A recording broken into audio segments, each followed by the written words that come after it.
Step two is going to be the most important step. And this is where I want to show you guys the future of SAM. So this is what is going to allow it to step into its role as its first communication matrix, or as its first system accelerator, with a feature we have named the communication matrix.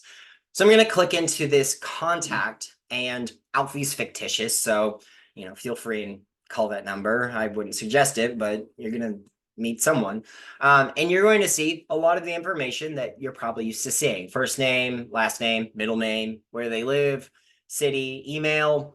Category is all about how good of a quality of lead they are. Some agents love using that. Some agents are very confused by it, but I like to say an A category agent is probably who you're going to send a fruit basket to for Christmas. And this goes A, B, C, D.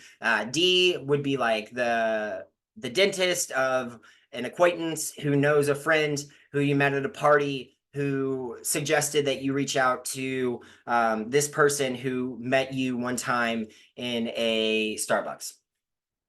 Okay, well, the likelihood that any good relationship is immediately forged with that person is probably pretty low, but that's fine. And these categories are going to help us, as we build those relationships, they climb up a little bit.